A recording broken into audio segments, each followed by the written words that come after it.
जिसमें वहाँ की सरकार जो सबसे बड़ा सूबा है हुकूमत, उसके चीफ मिनिस्टर के ओहदे पर एक दलित बेटी, दलित महिला, दलित बहन काबिज हुई, उसके बुनियादी सुतून है। आप बाबू सेव के फाउंडर हैं। कांशी राम के जरिए इन्होंने सियासी तब्दीली बर्पा करने के लिए एक बड़े उद्देश्य से बाकायदा अरेस्ट किया, अपने को देखो काम किया। अल्हम्दुलिल्लाह हमारे साथ मजलूमों की लड़ाई में 4 महीने धरने पर बैठे, धरने पर मुलाकात हुई और इंसानी इज्जत डिग्निटी के बारे में तबादला ख्याल हुआ और उन्होंने महसूस किया कि मुसलमानों के साथ इस मुल्क में नाइंसाफी हो रही है और दलितों के साथ इंसाफ मुल्क के पैमाने पर नहीं हो सकता। लिहाजा ये 2 बड़ी इकाइयां अगर एक हो जाए तो मुल्क में एक बुनियादी तगय्युर बर्पा हो सकता है। इस फैसले को इन्होंने लब्बैक कहा, इतने सदी की शमूलियत के साथ जिम्मेदारी ली और इसी सब में कोशिश कर रहे हैं एक मुल्क की बड़ी सियासत तब्दीली में। आपको सुने गौर से उनके ख्यालात, उनके अकायद को। आज इस सभा की अध्यक्षता कर रहे प्रदेश अध्यक्ष सलीमी साहब और इस सभा में हमारे इंडियन नेशनल लीग के राष्ट्रीय अध्यक्ष परम आदरणीय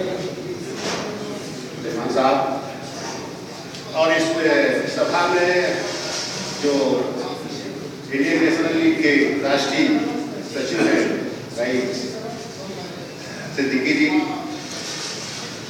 और तमाम साथी हैं।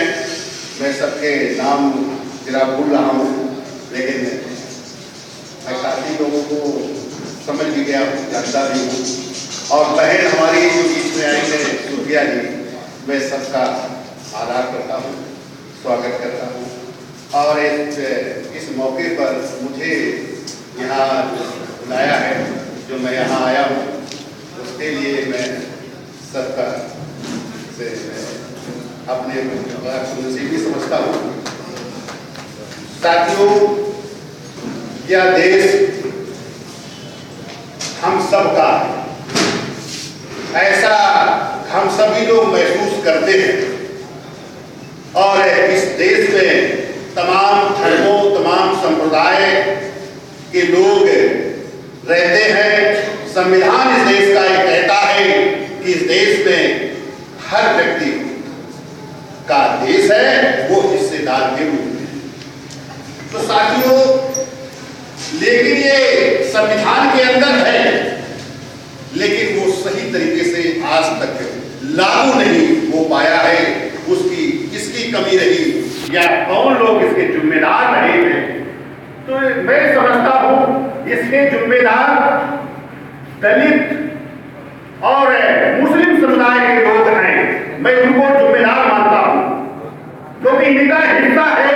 अपने हिस्से के लिए उसमें क्यों नहीं शिरकत किया, क्यों नहीं संघर्ष किया, क्यों नहीं लड़े, दूसरे के पीछे क्यों खड़े रहे? दूसरे से हिस्सा मांगते हैं। आज भी हम दूसरे की तारीफ करते हैं। अभी थोड़ी देर पहले बहुत अच्छे ख्यालात आए प्रोफेसर साहब के और हमारे और पहले सबसे जो बोले।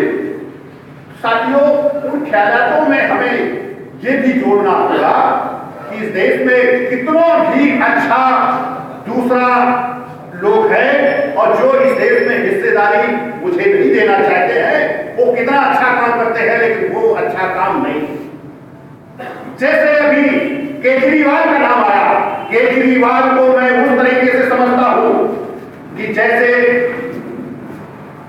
अशोक के बाद पुष्पमित्र सुंग जो आया था, वही इस देश में मनवाद का संपादक था। जो स्थापना किया है। पहले यहाँ ना हिंदुत्व था, ना हिंदुवाद था, ना मनवाद था। केवल शुरुआत पुष्पमित्र सुंग के समय से और वो उसमें छठ दिखाई दे, क्योंकि मुसलमान और दलित के वोट से वो जीता है। दिल्ली का जो सियासत में वो आया है, वो 2 लोगों के कमिटी से आया है, लेकिन उसने एक बात दिखाया। लेकिन मुजफ्फरनगर शामली के कांड पर उसने बयान क्यों नहीं दिया? उसने दलितों पर जो हो रहे प्रहार पर बयान क्यों नहीं दिया? संघर्ष किया, लेकिन उसमें उसको क्यों नहीं जोड़ा? सबसे पहला भ्रष्टाचार है सामाजिक भ्रष्टाचार, जो खत्म होना चाहिए, लेकिन उस पर वो नहीं हुआ। लेकिन हम लोग जो थोड़े थोड़े सवालों को लेकर बहुत अच्छी तारीफ करते हैं और उनके पीछे भाग जाते हैं, यही इस देश को खाया जा रहा है। इसी से मेरा हिस्सा वो हजम किए हैं। तो इन सब चीजों को समझना होगा। साथियों, दलित और मुसलमान के बीच में बड़ी दूरी बनाई गई। मैं भी दूरी का शिकार था। मैं जब 2011 में जब आरक्षण के खिलाफ जब मुकदमा हुआ, जब आया निर्णय आया, तब मैं आरक्षण की लड़ाई में आया। मैं सबसे पहले मैं ट्रेड यूनियन का नेता रहा हूं, उसके पहले मैं ट्रेड यूनियन का नेता हूं। सारे कॉर्पोरेशन जो है उत्तर प्रदेश के, मैं उसका लीडर था। तो साथियों, SC/ST के लीडर, तमाम जो साथी अपने जात के, अपने समुदाय की जो राजनीति करते थे, उन लोगों ने मेरे से गुजारिश किया कि पुलिस साहब आपको इधर आना चाहिए। लेकिन साथियों, मुझे लगा कि नहीं, हाँ मुझे ये भी करना चाहिए, क्योंकि अगर ये समाज नहीं रहेगा तो हमारा वजूद वहां खत्म हो जाएगा। वहां वजूद अगर है तो समाज के द्वारा। लेकिन उस लड़ाई को, उस संघर्ष को मैंने शुरू किया, लेकिन उस संघर्ष से मुझे लगा कि इन दलितों को हक नहीं दिलाया जा सकता है। दलितों को हक दिलाया जा सकता है तो इस देश की बड़ी ताकत से दिलाया जा सकता है। तो जो लोग हैं उस ताकत से दूर हैं, जो लोग हक से दूर हैं, उन सबको एक साथ खड़ा किया जाए। तब मैंने एक भागीदारी का बैनर बनाया और मैंने एक भागीदारी के आंदोलन चलाए। जिन आंदोलनों में परम आदरणीय सुलेमान साहब ये अक्सर उनमें आंदोलनों में शिरकत करते थे, मुझे दिखते थे, आगे दिखते थे। और लेकिन क्योंकि राजनीतिक होने के नाते इनको मैं कभी कुर्सी पर या उसमें नहीं लाया। लेकिन साथियों, एक धरना सुलेमान जी के द्वारा चलाया गया निहाई मंच का, जो निर्दोष बेगुनाह मुसलमानों को आतंकवादी साजिश के तहत बनाया गया, उनके कत्लेआम किए गए। लेकिन उसमें मुझे मौका इसलिए मिला कि कई लोगों ने मुझे सवाल किया कि आप भागीदारी का आंदोलन चलाते हो, लेकिन ये एक समुदाय के साथ जो हो रहा है उसमें क्यों नहीं शामिल हो रहे हो? तो मैंने कहा यार इस तरह काम होता होगा।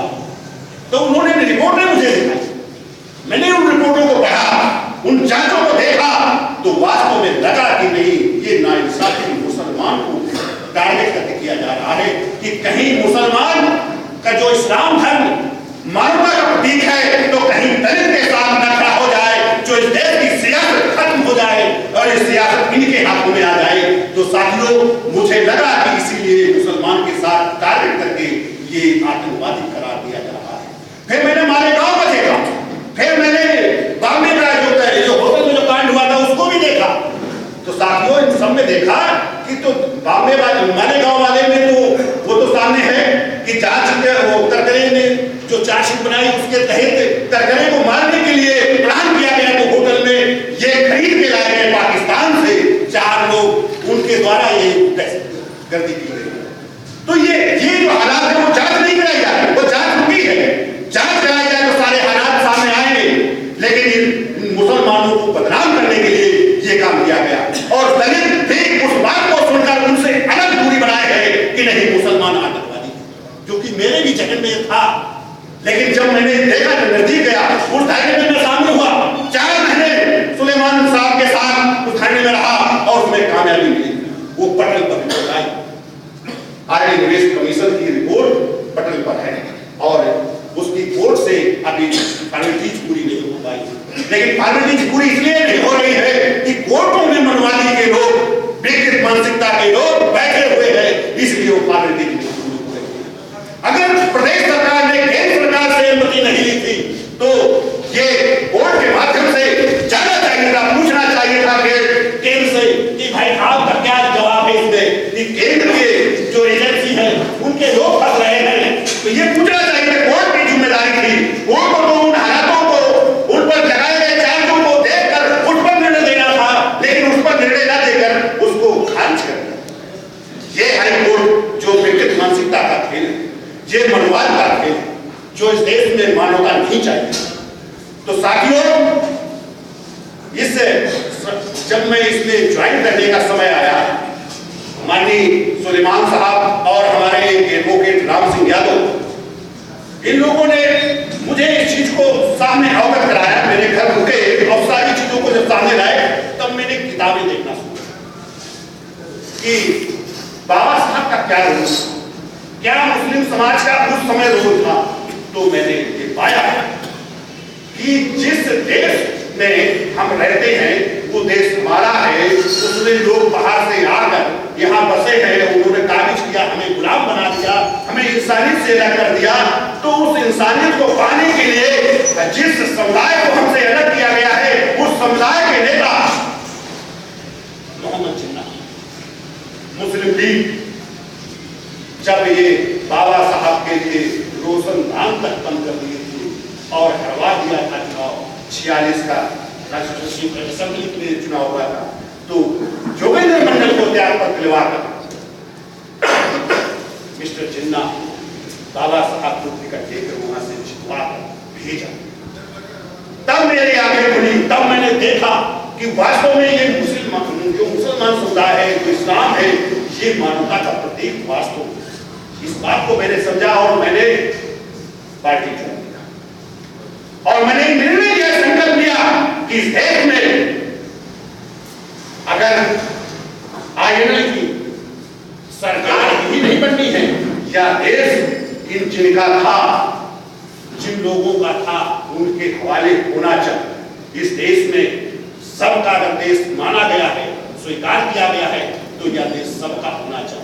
इंडियन नेशनल लीग की ठीक है, आज हम सरकार बनाने के लायक अपने विचारधारा को लोगों तक नहीं पहुंचा पाया हूं, लेकिन ये जरूर है बहुत जल्द इस देश की हुकूमत भी इंडियन नेशनल लीग के हाथ में होगी और स्टेटों की भी सरकारें होंगी। तो साथियों, जैसे सरकार हुकूमत में इंडियन नेशनल लीग आएगी तो साथियों इस देश में ये फिरका दृष्टि बंद होगी। ये जो बेगुनाहों को आतंकवादी के रूप में पेश किया जा रहा है और एक आतंकवादी समुदाय को जो देश में प्रचार किया जा रहा है, तो साथियों ये सारी चीजें खत्म होंगी। जो गांव के गांव लोग निर्दोषों से खाली करा के जा रहे हैं, मुजफ्फरनगर शामली के जो कांड है, मैंने 10 दिन रहे माननीय सुलेमान साहब के साथ, मैंने जो सर्वे किया वहां जो निर्दोष है मुसलमान, उनको बेगुनाहों को मारा गया, बेइज्जत किया गया, बलात्कार किए गए। वहां की घटना देखकर ऐसा लगता है कि इस देश में इंसानियत ही। साथियों, आज भी जो इस देश में फिरका भ्रष्टी के लोग हैं, जो भारतीय जनता पार्टी के लोग हैं, उन्होंने ये जरूर है इसको बड़ा उग्र रूप दिया, ये हालात पैदा किए, लेकिन इसके बाद सरकार, प्रदेश सरकार चुपचाप से देखती रही। बाद में जब बहुत बड़ा वहां लोगों की मदद पहुंची, मुसलमान समुदाय के लोग और जो सोशल कार्यकर्ता थे वो लोग पहुंचे, तो सरकार को लगा कि नहीं अब ये वोट हमारे से खसक जाएगा, तो उसने जो काम शुरू किया तो 5 लाख मौके तो दिया, लेकिन उसकी पैतृक स्थल से हटाने के लिए कि वहां नहीं जाना है, ये 5 लाख लेकर आप कहीं और नहीं। तो साथियों, यह देश जब इन सब का है तो वहां क्यों नहीं रहेंगे जहां वो रहते चले आ रहे हैं। उनकी सुरक्षा देने की जरूरत सरकार की है, सरकार को सुरक्षा देना चाहिए और उन्हें वहां वापस करना चाहिए। जो लोगों ने गुनाह किया है, जिन लोगों ने ऐसी हिसाब में शामिल रहे हैं, उनको जेल भेजा जाना चाहिए था, उनके ऊपर उस कानूनी कार्रवाई करनी चाहिए थी, लेकिन सरकार ने वो नहीं किया। यहाँ तक कि मुख्यमंत्री वहां जाकर जब मुसलमान समुदाय के पीड़ित लोगों ने अपनी बात कही, तब उन्होंने कहा कि हमारे भी ट्रैक्टर आने चाहिए। उन ट्रैक्टरों को अपने ट्रैक्टर बता रहा है मुख्यमंत्री। तो साथियों, इससे तो ये समझ जाना चाहिए कि कैसी इनकी भावना है, कैसे लोग हैं, हमारे साथ कैसा व्यवहार करते हैं। हमारा तो केवल वोट के लिए हमें रखा है, हिस्सेदार बनाया है। तो साथियों, अखिलेश जी यही अकेले नहीं था, वहां के लोगों के बार बार भाजपा के लोगों को सम्मानित किया गया, जिन लोगों ने इस तरह के हादसे पैदा किए और इस तरह के मुहिम में वो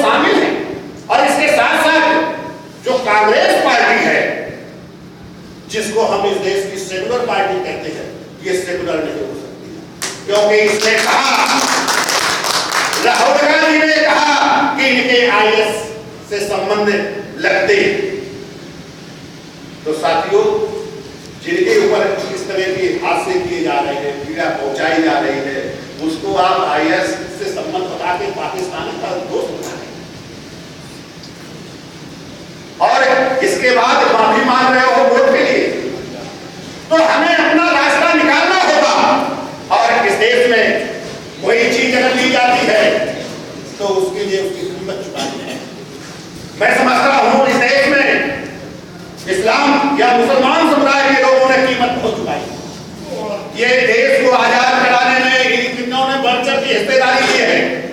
मौलानाओं ने जो है बहुत बड़ा कुर्बानी दिया है, इस बात को भूलना नहीं चाहिए। लेकिन ये इस देश की हिस्सेदारी से अलग रहे थे, आज भी अलग। उनके ऊपर खाली एक वो फिसाद आती है कि नहीं इन्होंने बंटवारा करके देश ले लिया, लेकिन ये जब ये लोग यही के हैं, ये लोग मेरे भाई हैं, ये लोग दलित पिछड़े के लोग हैं, इन लोगों ने कन्वर्ट किया है धर्म का, क्योंकि इसमें तब से ये नहीं जी पा रहे थे, इसलिए धर्म का परिवर्तन किया है। तो ये बात सही है। और ये भी आज मैं कहना चाहूंगा, अगर इस मानवता के लिए मुझे धर्म में अगर परिवर्तन करना पड़ता है तो इसमें मेरा कोई परहेज नहीं। और देश के दलितों को मैं परिवर्तित कराऊंगा अगर ये समय आया। लेकिन साथियों, हमें इंसानियत की जरूरत है। और मैं मुस्लिम समाज के लोगों से ये बात मैं कहने में नहीं चूकता हूं हर जगह पर कि आप अपनी चारदीवारी के अंदर मानवता जो रखे हो, इसको चारदीवारी को तोड़ दो। बाहर जो बेइज्जत है, जो मानवता के बाहर है, उनको भी इंसान बनाने का काम आपकी जिम्मेदारी है। ये दूसरे की जिम्मेदारी नहीं होगी, क्योंकि आप समझदार हैं, आप जानते हैं इंसानियत के बारे में, आप जानते हैं, दूसरा नहीं जानता है। हम तो इंसानियत के मतलब को ही नहीं समझ पाए हैं अभी, क्योंकि हम ऐसे समुदाय से रहा हूं। आज भी आंखों में देखा जाता है, नया अपॉइंट आता है तो आपके सामने कुर्सी पर बैठने के लिए वो डरता है, जब तक उसके नहीं कहा जाता कि आप दलित समुदाय